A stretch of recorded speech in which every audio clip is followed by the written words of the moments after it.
दोस्तों, रमज़ान शरीफ का महीना चल रहा है। आप और हम तमाम लोग रोज़े रख रहे हैं। रोज़े तो हम तमाम लोग रखते ही हैं, लेकिन हमारा रोज़ा कबूल हुआ या नहीं, ये हम लोग कैसे पता करेंगे? रोज़ा कबूल होने की निशानियां कौन कौन सी होती हैं, और इस बारे में हमारे प्यारे आका हुजूर पाक सल्लल्लाहु ताला अलैहि वसल्लम ने क्या फरमाया, ये तमाम चीज़ें आप लोग इस वीडियो में जानेंगे। उससे पहले हम हाथ उठाकर दुआ करते हैं, या अल्लाह, जितने लोग भी इस वीडियो को देख रहे हैं, मेरे मौला इन तमाम लोगों के साथ साथ हमें भी इस महीने की रहमतों और बरकतों से माला माल फरमा। आमीन अल्लाहुम्मा आमीन। आप तमाम लोग कमेंट बॉक्स में आमीन जरूर लिखें, क्या मालूम किसकी जबान से निकला हुआ आमीन कब कबूल हो जाए। प्यारे आका हुजूर पाक सल्लल्लाहु ताला अलैहि वसल्लम ने इरशाद फरमाया, रोजा सिर्फ खाने पीने को छोड़ने का नाम नहीं है, बल्कि रोजा नाक का, कान का, मुंह का, जुबान का, हर चीज का होता है। जैसे जुबान से कोई गलत बात ना बोली जाए, कान से कोई गलत बात ना सुनी जाए, आंखों से कोई गलत चीज ना देखी जाए।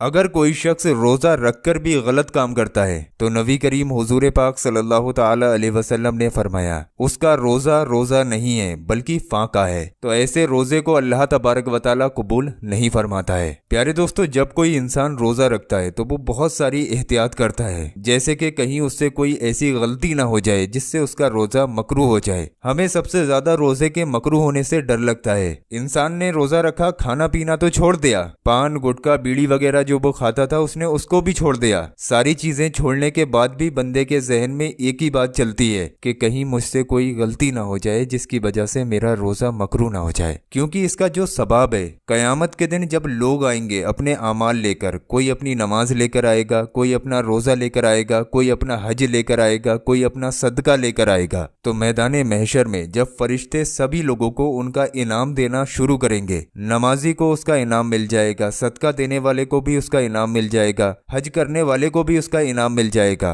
फिर जब बारी आएगी रोजेदार की तो फरिश्ते कहेंगे, मौला ये रोजेदार है जिसने तेरे लिए रोजा रखा था, भूखा और प्यासा रहा था, इसको क्या अजर दिया जाए? तो अल्लाह तबारक व तआला इरशाद फरमाएगा, ऐ फरिश्तों पीछे हट जाओ, इसने रोजा खालिस मेरे लिए रखा था और मैं खुद इसे रोजे का अजर अता करूंगा। मोहब्बत के साथ कमेंट बॉक्स में लिख दीजिए सुभान अल्लाह। क्यों? क्योंकि इंसान नमाज में दिखावा कर सकता है, सदका देने में दिखावा कर सकता है, लेकिन रोजा रखने में इंसान दिखावा नहीं कर सकता, क्योंकि रोजे के फायदे तो सिर्फ एक रोजेदार ही जान सकता है। जैसे आपने सुना होगा, कब्र का हाल मुर्दा ही जानता है। इसी तरह से रोजेदार पूरा दिन भूखा और प्यासा रहा और इसके बावजूद भी वो अपनी मेहनत मजदूरी करता रहा, उसके बावजूद भी रोजेदार मुस्कुराता रहा, खुश होता रहा। इतनी मेहनत मशक्कत करने के बाद भी वो अल्लाह से उस वक्त में राजी रहा, तो अल्लाह तबारक व तआला कयामत के दिन उसको उसका अजर अता फरमाएगा। दोस्तों, रोजा कबूल होने की निशानियों में सबसे बड़ी निशानी ये आती है, जिस तरह से नमाज को कबूल करने की निशानी में एक बहुत बड़ी निशानी आती है। जैसे कि आपने फजर की नमाज अदा की,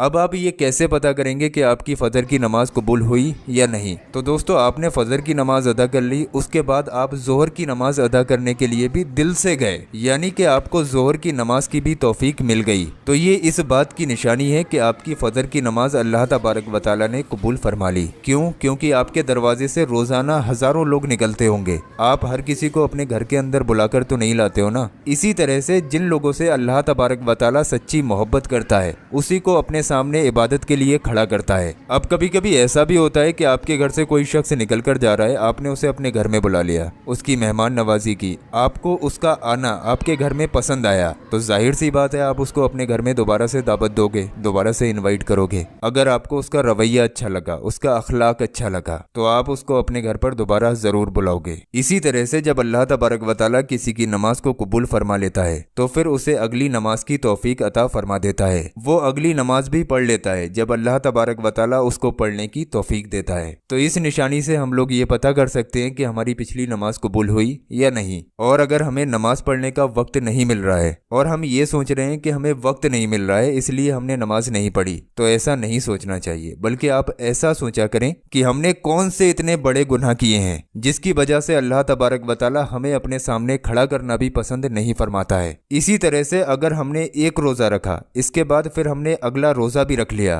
तो ये इस बात की निशानी हो गई कि हमारे पिछले रोजे को अल्लाह तबारक व तआला ने कबूल फरमा लिया। लेकिन इसका ये मतलब नहीं है कि आप रोजा रखकर भी गलत काम करते रहे, झगड़ा करते रहे, गीबत करते रहे, चुगली करते रहे, यानी कि ऐसे काम आप करते रहे जो अल्लाह को बिल्कुल बिल्कुल पसंद नहीं है। रोजा आपने सिर्फ अपनी जिद की वजह से रखा कि हमें भूख नहीं लगती है, हमें प्यास नहीं लगती है, तो चलो रमजान चल रहे हैं रोजे ही रख लेते हैं। अगर आपकी ऐसी सोच है तो प्यारे आका हुजूर पाक सल्लल्लाहु ताला अलैहि वसल्लम ने फरमाया, ऐसा रोजा रखने वाले का वो रोजा नहीं है बल्कि वो सिर्फ एक फाका है। और जब इंसान सही तरीके से रोजे को रखता है, कोई गलत काम नहीं करता है, तो अल्लाह तबारक व तआला इरशाद फरमाता है, देखो मेरे बंदे को भूख भी लग रही है, प्यास भी लग रही है, लेकिन फिर भी ये बंदा मेरे लिए भूखा है। जब इंसान रोजा इफ्तियार करने के लिए बैठता है अजान से पहले और अजान होने का वक्त हो, तो अल्लाह तबारक व तआला फरिश्तों से इरशाद फरमाता है, देखो मेरे बंदे के सामने खाना रखा है, पानी रखा है, इस वक्त ये इंसान तन्हाई में है, इसको कोई देख भी नहीं रहा है। अये फरिश्तों, इसको भूख लगी है, खाना भी इसके सामने है, लेकिन ये खाना नहीं खा रहा है। तो फरिश्ते जवाब में कहते हैं कि मौला, इसको तेरी मोहब्बत ने रोक रखा है। तो अल्लाह तबारक व तआला ऐसे रोजेदार को देखकर बहुत खुश होता है। जैसे ही अजान होती है तो इंसान खाना पीना शुरू कर देता है, तो अल्लाह तबारक व तआला फरमाता है, देखो मैंने इजाजत दे दी तो किस तरीके से ये खाना खा रहा है। इंसान की ये अदा अल्लाह तबारक व तआला को सबसे ज्यादा पसंद आती है। तो दोस्तों, ये एक ऐसी निशानी है, यानी कि आपने एक रोजा रखा और अगला रोजा सही तरीके से आपने बिताया और फिर आपका दिल हुआ अगला रोजा रखने का, तो आप समझ जाइए आपके रोजे अल्लाह तबारक व तआला कबूल फरमा रहा है। लेकिन रोजे की हालत में एक गुनाह 70 गुनाहों के बराबर है और एक नेकी 70 नेकियों के बराबर है। इसलिए रोजे की हालत में सही तरीके से रोजे को गुजारें। अल्लाह तबारक व तआला हमें और आपको इन तमाम बातों पर कहने, सुनने, पढ़ने से ज्यादा अमल करने की तौफीक अता फरमाए। आमीन अल्लाहुम्मा आमीन। दोस्तों, आप लोग इस वीडियो को जितना हो सके शेयर कर दें। आपके जितने भी जानने वाले लोग हैं, तमाम रोजेदार लोगों तक इस वीडियो को शेयर जरूर करें। क्या मालूम आपकी एक शेयरिंग की वजह से कोई बंदा रोजेदार बन जाए।